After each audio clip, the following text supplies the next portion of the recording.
আসসালামু আলাইকুম বন্ধুরা। আশা করি সবাই সুস্থ আছেন। ইরানের ইসলামী বিপ্লবী রক্ষী বাহিনীর সংক্ষেপে আইআরজিসির স্থলবাহিনীর সাবেক কর্নেল শাহবাজি এক টেলিফোন সাক্ষাৎকারে নয়া দিগন্তকে বলেছেন, পারমাণবিক বোমাকে হারাম হিসেবে ঘোষণা করেছেন দেশটির সর্বোচ্চ নেতা আয়াতুল্লাহ আলী খামেনি। ইরানে যিনি রাহবার বা নেতা নামে পরিচিত, এই ফতোয়ার কারণে তেহরান এই জাতীয় বোমা তৈরি করছে না, কিন্তু এই হারাম ফতোয়াকে প্রত্যাহার করা হলে বোমা বানানোর জন্য খুব বেশি সময়ের প্রয়োজন পড়বে না বলে তিনি ইঙ্গিত করেন। শাহবাজি আরও বলেন, ইহুদিবাদী ইসরায়েল বিনা ঘোষণা এবং উস্কানিতে আগ্রাসী হামলা চালানোই বিরাজমান মতভেদ মিটে গেছে। সবাই এখন আগ্রাসন মোকাবেলায় সরকারের সাথে একজোট হয়ে দাঁড়িয়েছে। অন্যদিকে সরকার তার সাধ্যমতো মানুষের জন্য কাজ করতে আগের থেকেও বেশি উৎসাহী ও তৎপর হয়ে উঠেছে। তেহরানের পাশে ওই ঐতিহাসিক নগরী শাহর থেকে তিনি এই সাক্ষাৎকার দিয়েছেন।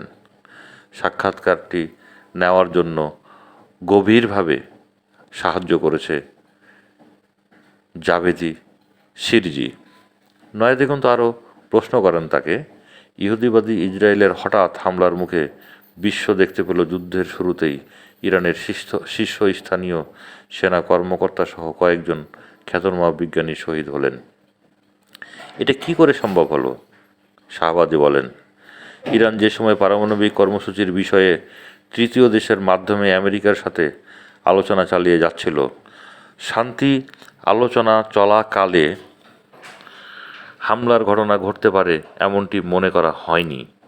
এছাড়া কিছু অনুপ্রবেশকারী বিশ্বাসঘাতক মীর জাফর পরিস্থিতির সুযোগ গ্রহণ করেছে, তারই ফলে এমনটি ঘটেছে। নয়াদিগন্ত আরও বলেন, 24 ঘন্টার কম সময়ের মধ্যে ইরান ঘুরে দাঁড়ায় এবং জবাবি হামলা শুরু করে। এটা কিভাবে সম্ভব হয়েছিল? শাহবাজি বলেন, ইরান এক বিশাল দেশ। ইরান তার সব ডিম এক ঝুড়িতে রাখেনি, পুরো দেশে সব কিছু ছড়িয়ে রয়েছে।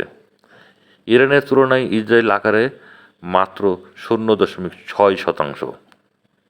নয়াদিগন্ত আরও বলেন, এই যুদ্ধের মাধ্যমে ইরানের কী অর্জন হয়েছে বলে আপনি মনে করেন?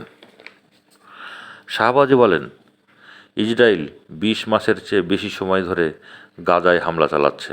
সেখানে শান্তির কথা নেই যুদ্ধবিরতি। কিন্তু ইরানের সাথে যুদ্ধ শুরু করার পরই 8 দিনের যুদ্ধের বিরতির কথা বলে ইসরায়েল, কিন্তু তেহরান তা মানে না। অনবরত আক্রমণ চলে। বাধ্য হয়ে 12 দিনের মধ্যে ইসরায়েল আমেরিকার সাহায্য নিয়ে সম্পূর্ণরূপে যুদ্ধের ইতি টানে। ইসরায়েল ততক্ষণে অনেক ক্ষয়ক্ষতির সম্মুখীন হয়, দেশটির মারাত্মক ধ্বংসের কবলে পড়ে। বলতে গেলে একরকম ইসরায়েলের মেরুদণ্ড ভেঙে যায়। কিন্তু পরিস্থিতি এখনও কথিত যুদ্ধের রূপ নিয়েছে।